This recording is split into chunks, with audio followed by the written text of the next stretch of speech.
영국 조종사 출신인 세비지라는 사람이 1922년에 개발한 하늘 공중에 글씨를 새기는 기술을 개발하여서 이것을 보급하게 되었습니다. 이것이 지금은 많이 발전하여서 공중에 글자를 새기는 기구가 개발되어서 하늘에 글자를 새겨주고 또 각 회사, 기업 로고를 새겨줍니다. 그래서 하루에 400만 원의 이 기계를 임대해 주기도 하고 12자 글자를 새겨주는데 370만 원 돈을 받기도 합니다. 그래서 세계 각 기업들은 하늘에 이러한 글자를 새겨서 사람들이 그 글자를 봄으로써 자기의 기업의 우수성을 알리려는 이런 일들이 세계 각국에서 현재 진행되고 있는 모습을 볼 수가 있습니다. 이렇게 하늘에 글자를 새기는 것처럼 오늘 이 본문 말씀에 바로 이 공중에 하나님의 손이 나타나서 글자가 새겨지는 내용이 오늘 이 본문에 소개가 되어지고 있습니다. 오늘 이 본문의 말씀에 나타나는 내용은 바벨론 왕 나보니두스가 아라비아로 원정을 떠나고 자기 아들 벨사살에게 나라를 통치하도록 맡기고 떠나갔습니다.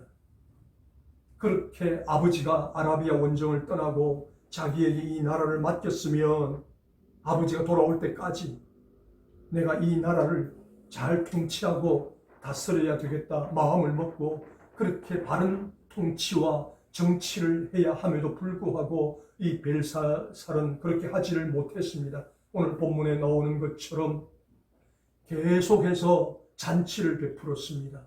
잔치를 베풀면서 자기 벨사살의 위용을 과시하고 싶었습니다. 그리고 자기 나라 바벨론의 위용을 사람들에게 나타내 보이고 싶었습니다.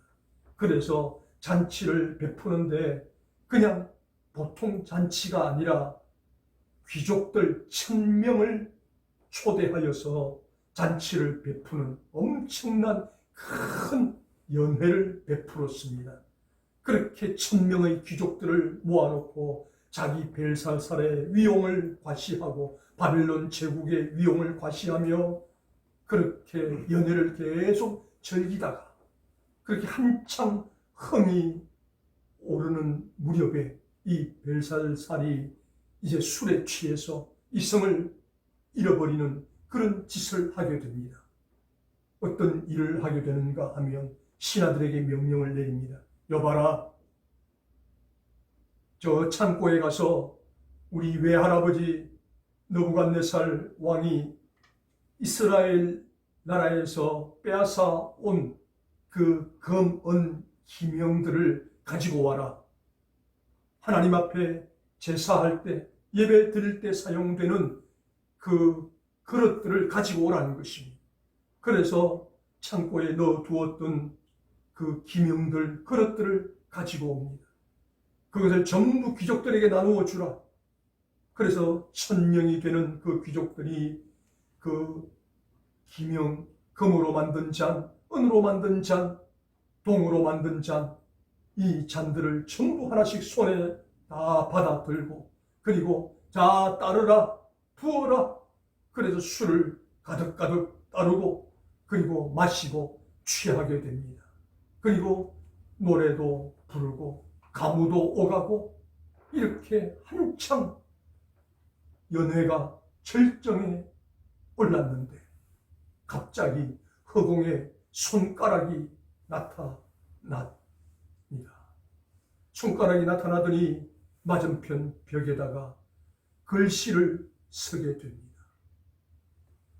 무슨 글씨인지는 모르지만 분명히 이것은 좋지 않은 징조다라는 것을 벨사살이 인지를 하게 됩니다. 그래서 금방이라도 죽을 것 같은 그런 구릿빛 얼굴이 되어서 겁에 질려서 여봐라, 우리나라의 모든 술객들을 데리고 와라. 데리고 와서 지금 이 벽에 나타나 새겨진 이 글씨를 빨리 읽고 해석하게 해라. 그래서 나라에서 돈을 주고 고용한 그런 술사와 술객들 데리고 와서 글을 읽어보라고, 해석해보라고 하지만 아무도 그 글을 읽어내는 자가 없고 해석하는 자가 없습니다. 이때 태후 중에서 왕의 어머니 가운데서 한 여인이 벨사살에게 이야기를 합니다. 이스라엘에서 포로로 잡혀온 다니엘이라는 사람이 있는데 그 사람만이 이 글을 읽고 해석할 수 있을 것이니 빨리 그 사람을 불러서 이 글을 읽게 하고 해석하게 하십시오 라고 이야기를 합니다. 그래서 태후의 말을 받아들인 벨사살이 다니엘을 데리고 오게 합니다. 다니엘이 벨사살 앞에 옵니다. 벨사살이 내 어머니가 말한 다니엘, 그가 너냐? 예, 제가 다니엘입니다.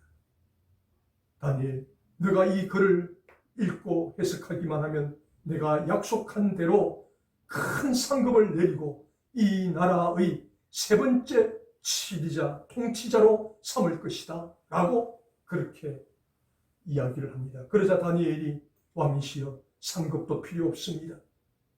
아무것도 필요 없습니다. 왕께서 원하시는 대로 제가 그 글씨를 읽고 해석해 드리겠습니다. 그래서 다니엘이 벽에 쓰여진 그 글씨를 읽고 해석을 합니다. 이 글씨는 메네 데겔 우바르신입니다. 메네는 헤아린다 라는 뜻인데 메네가 두 번 반복되므로 헤아리고 또 헤아리고, 그리고 데겔은 저울에 달다라는 뜻입니다. 하나님께서 벨사살 왕을 헤아리고 헤아리시다가 저울에 달아보셨는데 함량미달이 되어서 이제 왕의 시대가 끝이 나고 이 나라를 쪼개어서 다른 나라에 주신다고 합니다. 라고 해석을 합니다. 벨사살은 자기에게 불리한 해석이지만 자기가 약속한 것이 있으니까 다니엘에게 좋은 의복을 입히고 약속한 대로 세 번째 치리자로 삼았다라고 29절에 말씀합니다.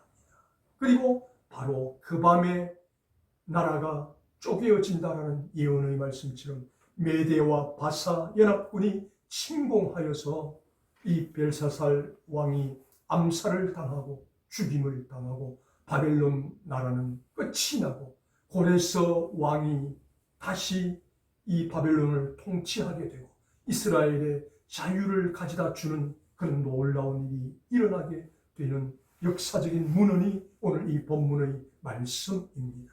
그래서 오늘 이 본문의 말씀을 통해서 우리 모두도 이 세상을 살아가면서 메네 데겔 우바르신 하나님의 저울을 기억하며 살아야 된다라는 것을 오늘 이 본문이 말씀합니다.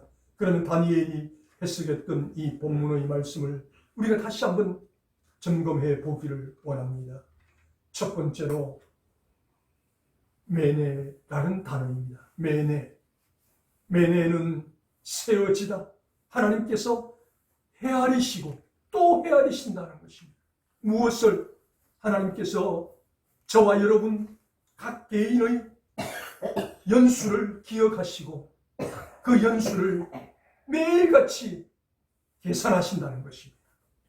그리고 이 세상에 종말의 날을 하나님께서 세워놓으시고 그 종말의 날을 계속해서 헤아리시고 계속 계산하신다는 것입니다. 그런데 어리석게도 사람들은 자기들의 그 날이 한정되어 있음을 알지 못하고 하나님께서 매일 새로운 날이 바뀔 때마다 우리의 날들을 헤아리고 그렇게 계시는데도 불구하고 언제까지나 내 생명이 유지될 것 같이 생각하면서 이 벨사살처럼 교만하게 하나님은 안중에도 없고 영원히 이 날이 계속될 것처럼 살아가는 어리석은 사람들의 모습이 우리 가운데 있다라는 것입니다. 그래서 하나님께서 매일같이 저와 여러분의 날들을 계수하고 계신다는 것입니다. 헤아리고 계신다는 것입니다. 우리는 모르지만 하나님은 알고 계십니다. 우리의 생명이 몇 년에 끝나시는지 알고 계신다는 것입니다. 그래서 이렇게 우리의 날들을 계수하시면서 사람들의 일거수일투족을 살펴보고 계십니다. 아니 저렇게 짧은 생애를 살고 있으면서 어떻게 저렇게 인생을 허비하며 살아가고 있는가. 하나님께서 간식하는 사람도 있습니다. 어떤 사람은 내가 얼마의 날이 남았는지 알 수는 없지만 그래도 하나님 앞에서 성실하고 정직하고 그렇게 하루하루 최선을 다하며 살아가는 모습을 보시면서 하나님께서 흡족해 하시는 사람도 있다는 것입니다. 그래서 하나님은 매일같이 이 78억 인구를 헤아리고 계신다는 것입니다. 이렇게 헤아림 앞에서 하나님 앞에 만족함을 드리는 사람의 생애도 있고 어떤 사람은 하나님 앞에 실망을 드리는 삶도 있다는 것입니다. 그래서 매내 헤아리고 헤아리시는 하나님 앞에서 우리가 하나님 앞에 실망을 안겨드리는 삶이 아니라 하나님 앞에 하나님이 흡족하게 생각하시는 그런 삶을 살기 위해서 노력해야 된다라는 것이 바로 이 매내의 뜻이라는 것입니다. 매년마다 우리 고3 수험생들이 대학교를 진학하기 위해서 수능고사를 치릅니다. 이 수능고사를 치를 때 각 교실마다 흑판에 서여져 있는 글씨가 있습니다. 오늘은 D-100, 또 하루가 지나면 D-99, 그렇게 해서 D-Day가 오면 수능고사를 칩니다. 그래서 그 수능고사 날짜를 하루하루 계산하면서 그 수능고사를 위해서 최선을 다하면서 준비하는 모습처럼 바로 이것이 헤아린다라는 뜻이라는 사실입니다. 그래서 하나님 앞에서 우리 모두는 우리의 날이 얼마인지는 알지 못하지만 그러나 이 날이 언제까지 계속되지 않는다는 사실을 기억해야 된다는, 짧고 짧은 인생이라는 사실을 기억해야 된다는 것입니다. 그래서 모세가 시편 90편 12절을 통해서 이렇게 고백합니다. 하나님, 우리에게 우리 날 계수함을 가르치사 지혜로운 마음을 얻게 하소서. 아멘.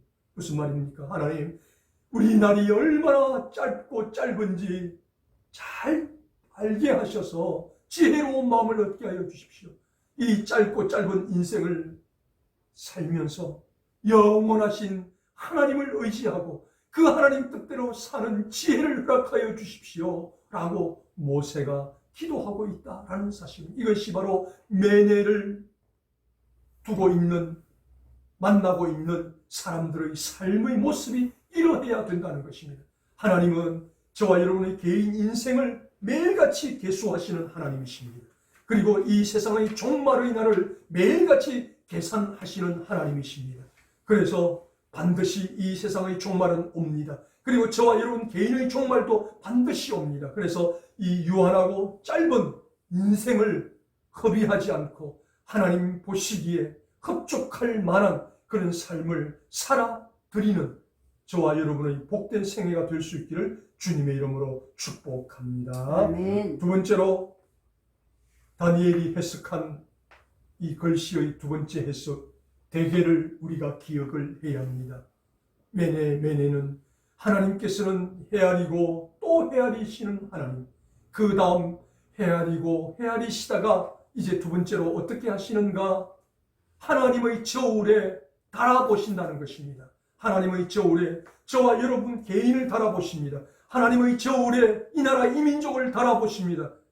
하나님은 우리 개인도 달아보시고 나라와 민족도 달아보시고 우리 가정도 달아보시고 우리 교회도 달아보신다는 것입니다. 그래서 하나님의 저울에 우리 교회를 달아보실 때, 우리 가정을 달아보실 때, 저와 여러분 개인을 달아보실 때 과연 이 저울에 함량에 합격할 것인가 아니면 미달될 것인가 항상 기억하면서 하나님의 저울 대계를 기억하면서 살아야 된다는 것입니다. 지금 벨사살은 아버지가 아라비아 원정을 나가서 지금 밖에서 전쟁터에서 먹고 자고 그렇게 10여 년의 세월을 보내고 있는데 아들이라는 사람은 왕궁에 앉아서 1000명의 귀족을 불러서 술이나 마시고 잔치나 벌이는 이런 한심한 작태를 벌이는 사람이 벨사살 왕이었다는 것입니다. 이렇게 하나님께서 헤아리고 또 헤아리시다가 이제 벨사살 왕을 하나님의 저울에 달아보셨는데 하나님의 저울에 달아보시니까 함량미달이 되어서 나라를 쪼개어서 다른 나라에 준다라고 그렇게 다니엘이 해석을 하였다라는 것입니다. 이렇게 하나님은 하나님의 저울에 저와 여러분을 항상 보신다는 것입니다.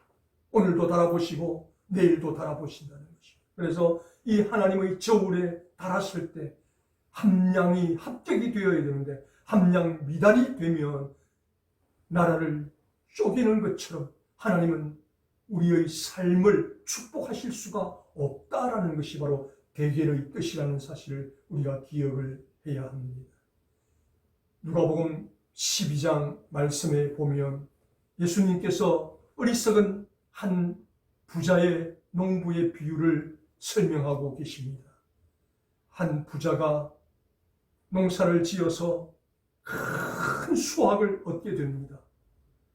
그런데 수확이 그렇게 많이 이루어지니까 이 부자에게 고민이 생깁니다. 어떤 고민이 생긴가 하면 지금 곡식 창고가 비좁아서 이렇게 수확한 곡식을 그곳에 더 이상 저장할 수가 없다는 것입니다. 그래서 이 어리석은 부자가 어떻게 생각하는가 하면 그래, 이 곡식 넣는 곡간이 좁으니까 더 크게 짓자. 그렇게 해서 크게 곡간을 늘리고 그곳에다가 새로 수확한 곡식을 가득 쌓아놓고 자기 영혼에게 이야기합니다. 네 영혼아, 곡간을 새로 지어놓고 이 곡간에 곡식을 가득 채웠으니 이제 평안히 먹고 마시고 즐기자라고 자기 영혼에게 이야기합니다. 이때 하나님께서 이 어리석은 부자에게 말씀하시기를 이 어리석은 자여 오늘 밤 너의 생명을 내가 거두어 가면 이 많은 소출은 너의 많은 재산은 누구의 것이 되겠느냐? 라고 하나님께서 책망하시는 내용이 누가복음 12장 16절에서 21절 말씀에 소개됩니다. 이 부자는 잘못을 하지 않았습니다. 다른 사람의 것을 빼앗지도 않았습니다. 그럼에도 불구하고 이 부자의 잘못이 무엇인가? 이 부자는 자기 영혼에게 이야기합니다. 내가 열심히 수고해서 내가 열심히 농사를 지어서 이렇게 큰 수확을 얻었으니 내 영혼아 즐기고 먹고 마시자라고 이야기합니다. 그래서 내가라고 이야기합니다. 내가. 이 모든 축복을 하나님께서 주셨는데 하나님께서 그 주신 축복을 망각하고 모든 것을 자기가 했다라는 그런 교만에 빠졌다는. 그래서 하나님께서 이 부자를 향해서 어리석다라고 말씀합니다. 그 다음 두 번째로 이 부자는 무엇을 착각했는가? 이렇게 곡식을 넣을 곡간이 부족하고 비좁으면 그것을 나눌 줄 아는 마음이 있어야 되는데 이웃과 함께 나눌 줄 몰랐다는 것입니다. 왜? 하나님의 은혜를 모르니까 다 내가 했다라고 욕심에 가득 차 있으니까 헐벗고 굶주리는 이웃이 눈에 들어올 리가 만무했다는 것입니다. 그리고 이 세 번째 부자의 잘못과 착각은 무엇인가 하면 곡식만 가득 채우고 육신의 필요만 채우면 모든 것이 다 만족될 줄 알았습니다.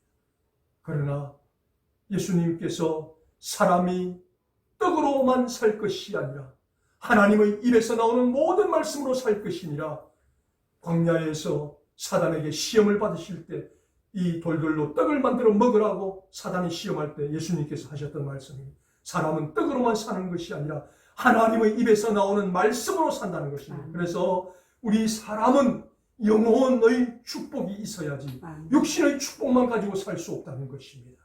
그런데 오늘 이 본문에 나오는 벨사살도 오직 육신의 축복만을 가지고 내가 이 바벨론을 이렇게 강성하게 만들었다 라고 자위하며, 내가 이 나라를 이렇게 부강하게 만들었다, 자기 자신을 자화자찬하며 그렇게 교만에 빠졌을 때 하나님께서 헤아리고 헤아리시다가 이 벨사살 왕을 하나님의 저울에 따라 보시니까 함량 미달이 되었다라고 그렇게 다니엘이 해석을 해 주었다라는 것입니다. 저와 여러분도 이 대겔이라는 두 번째 단어를 기억하면서 매 순간마다 하나님의 저울을 기억하면서 오늘 하나님의 저울에 나를 바라보신다면 나는 과연 이 함량에 합격할 것인가, 함량에 미달될 것인가를 생각하면서 하나님 앞에서 하루하루 최선을 다하고 성실하고 정직하게 살아가는 우리 모두의 삶이 될 수 있기를 주님의 이름으로 축복합니다. 아멘. 세 번째로 다니엘이 해석한 세 번째 단어, 우바르신. 우바르신은 나누다, 멸망하다, 심판을 받다 라는 뜻입니다. 하나님께서 헤아리고 또 헤아리시고, 그래서 하나님의 저울에 달아보니 함량 미달이 됨으로 말미암아 하나님께서 나누어 버리시고 멸망을 당하게 만드시고 심판을 당하게 만드셨다. 이것이 바로 우바르신의 뜻이라는 것입니다. 이렇게 벨사살 왕은 이 바벨로니안 나라가 언제까지나 계속될 줄 알았습니다. 아무도 바벨론을 무너뜨릴 수 없다라고 생각했습니다. 감히 어느 나라가, 어느 민족이 우리 바벨론을 침공할 수 있을까라고 생각하면서 1000명의 귀족을 불러서 잔치를 베풀면서 하나님의 성전에서 빼앗아온 금과 은, 동으로 만든 그 잔에다가 술을 따라 부어 만들며 그렇게 자화자찬을 하면서, 그리고 도리어 자기들 나라에서 섬기는 돌과 나무, 우상을 찬양하는 일을 그 자리에서 행하였다는 것입니다. 하나님께서 느부갓네살을 통해서 이 바벨론 나라를 융성하게 해주셨고 축복을 해주셨는데, 그 축복하신 하나님을 찬양하는 것이 아니라 도리어 돌과 나무로 만든 자기들 나라에서 섬기는 우상을 찬양하니까 하나님께서 이 벨사살 왕을 하나님의 저울에 달아보실 때 함량 미달이 되어서 이 나라를 나누어 버리실 수밖에 없었다. 이것이 바로 우바르신의 뜻이었다라고 그렇게 다니엘이 해석을 하고 있습니다. 요한계시록 20장 11절 말씀에 또 내가 크고 흰 보좌와 그 위에 앉으신 자를 보니 땅과 하늘이 그 앞에서 피하여 간데 없더라 라고 말씀합니다. 하나님께서 마지막 날 흰 보좌에 앉으셔서 온 세상 사람들을 심판하시는 백보자 심판의 날이 우리 모두에게 있다는 것입니다. 우바르신 심판하시는 날이 있다는 것입니다. 그래서 이 백보자 심판의 날에 예수를 믿었던 사람도 그 앞에 서게 되고 예수를 믿지 않았던 사람도 그 앞에 서게 됩니다. 그래서 예수를 믿지 않았던 사람들은 그 백보자 심판 앞에 서서 하나님께서 펼치시는 그 책 앞에 너가 지금까지 살아오면서 이러이러한 일들을 했느냐? 맞느냐? 예. 그래. 너가 인정하는 대로 너는 이러이러한 죄를 지었으므로 너는 지옥이다. 너는 사망이다. 너는 형벌이다. 이것이 결정되어지는 심판의 날이 백보자 심판이라는 것입니다. 저와 여러분도 그 앞에 서게 될 것입니다. 그 앞에 설 때 하나님께서 책을 펼쳐놓으시고 우리가 지나온 날들, 행적들을 다 기록하시고 이건 내가 행한 건 맞느냐? 예, 맞습니다. 그 행적대로라면 우리도 심판받아 지옥에 떨어져야 합니다. 사망으로 던져져야 합니다. 그런데 한 가지, 예수를 믿었다는 이유 때문에 그 모든 것이 면제되고 우리는 천국으로 가는 심판이 주어진다는 것입니다. 이것이 바로 백보자 심판이라는 것입니다. 그래서 메네 데겔 우바르신, 하나님의 심판 우바르신을 항상 기억하며 살아야 된다. 이것이 바로 우바르신의 뜻이라는 것입니다. 그래서 요한계시록 22장 12절 말씀에 보라 내가 속히 오리라. 내가 줄 상이 내게 있어 각 사람에게 그가 행한 대로 갚아주리라. 아멘. 우리가 행한 대로 갚으시는 그 심판이 백보자 심판이라는 것입니다. 백보자 심판. 그런데 저와 여러분도 똑같이 안 믿는 사람처럼 죄를 짓고 나쁜 짓을 많이 했지만 예수를 믿는다는 그 이유 하나 때문에, 예수를 믿었기 때문에 예수님께서 하나님 백보자 심판 우편에서 저 성도는 저를 믿었습니다. 그러니 제가 보증을 합니다. 아버지, 저 사람은 구원해야 됩니다. 그래서 예수님의 보증으로 말미암아 우리는 천국으로 가는 심판을 받게 된다는 것. 심판도 똑같은 심판이 아니라는 것입니다. 이 백보자 심판에서 예수를 믿지 않았던 사람은 다 멸망의 심판, 지옥의 심판을 받게 되지만 예수를 믿었던 우리들은 천국의 심판, 상급의 심판을 받게 된다는 것입니다. 그래서 그 하나님 앞에 섰을 때 부끄러움이 없기 위해서라도 이 땅을 살면서 우리는 항상 이 메네를 기억하고 대개를 기억하며 우바르신을 기억하며 하나님 앞에서 성실하고 정직하게 하루하루를 살아야 된다라는 뜻이 바로 이 메네 대결 우바르신의 단어가 우리 모두에게 주시는 교훈의 말씀이라는 것입니다. 오늘 이 본문의 말씀을 통해서 이 글을 해석했던 다니엘, 지금 이때의 나이가 약 85세가 되는 나이입니다. 그리고 벨사살은 약 35살의 나이입니다. 50년 이상 나이 차이가 나는 그러한 상황입니다. 그런데 이 다니엘은 어릴 때 바벨론으로 포로로 잡혀가서 지금 85세의 노인이 되어 있는 이 상황임에도 불구하고 다니엘은 7번 왕이 바뀌고 여러 번 나라가 바뀌는 중에서도 한 번도 내치지 않고 어떤 왕도 다니엘을 버리지 않았습니다. 다니엘을 전부 다 중용하여 등용시켰습니다. 그리고 오늘 이 본문에서도 벨사살이 암살을 당하고 죽고 다시 다리오 왕이 집권할 때도 다니엘은 여전히 중용하여